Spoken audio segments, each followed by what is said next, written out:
For yoga to have relevance in our time for us, it needs to be more than just another head trip, another way of propping up our low self-esteem. Okay. Because after you get a six-pack and your butt is tight, you're still going to be left with the pain, confusion, and loneliness of a contracted sense of identity based on fear and guilt. Okay? So how do we take this ancient art and science and make it valuable and actually a transformative practice? That's the great question, and there's some significant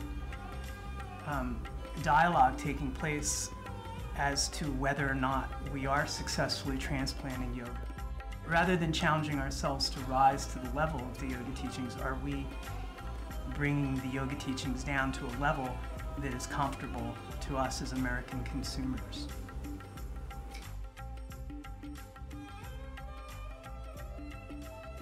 I have tended to be very optimistic, thinking that this is going to be a multi-generational process of yoga being transmitted from east to west. And I have continued to feel that after things sugar out over 50, 100, 200 years, the transmission will take place.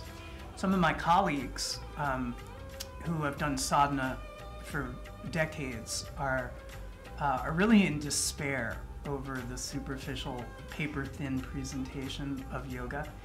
And they feel that it may end up like some of the martial arts. For many people, martial arts are not even considered a spiritual practice, or there's no spiritual context within which the practice takes place. It's more of a competitive thing where you learn to break boards and cinder blocks and beat up the neighborhood bully. And thinking that yoga could end up down that road is a realistic possibility. So I don't know where we're going, but I do know that we always have a chance to ride the bigger waves. And if an individual chooses to focus on a superficial aspect of this profound art and science, then their experience will be superficial. And that's not a value judgment. People are free to do what they want, and we should love and respect them no matter what they choose. But there's just so much more fun to be had that, why settle?